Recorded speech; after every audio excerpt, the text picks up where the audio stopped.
Inilibing na ang isa sa 7 estudyante ng Bulacan State University na nalunod sa field trip.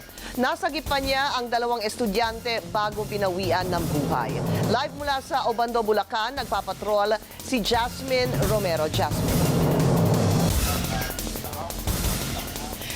Pinky, bumuhos ang luha ng mga mahal sa buhay na nangungulila sa 15 anyos na si Sean Rodney Alejo. Para sa pamilya Alejo, masyadong maaga ang pagkawala ni Sean Rodney, lalo na't may maganda sana siyang kinabukasan. Isa si Sean sa 7 estudyante ng Bulacan State University na nalunod sa ilog habang nagfi-field trip. Pa, sorry sa lahat. Sana maipagmalaki mo pa din ako. Kahit napatay na ako. Sobrang mamalaki ka. Tayo nga po tayo. Palakpakan po natin yung anak ko. Please lang. Tumayo po tayo, please. Please. Hindi mapigilan ni Daniel ang mapaiyak.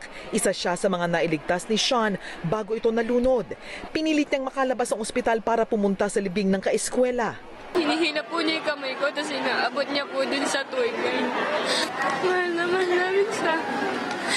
Na-proud kami sa kanya. Sa misa, pinalakpakan si Sean Rodney dahil sa kanyang kabayanihan. Bago ang libing, pinakita pa sa ABS-CBN ng magulang ni Sean Rodney ang kanyang death note na pinagawa umano sa kanila noong retreat. Nakasulat dito, "Mama, mahal na mahal kita.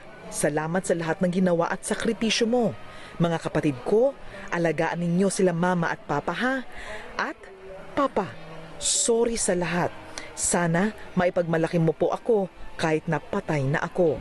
At sa mga t-shirts na suot ng ama ni Rodney at mga mahal sa buhay, makikitang proud na proud sila kay Rodney.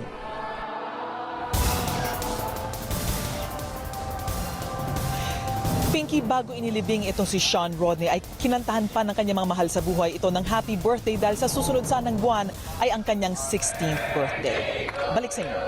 Maraming salamat sa iyo, Jasmine Romero.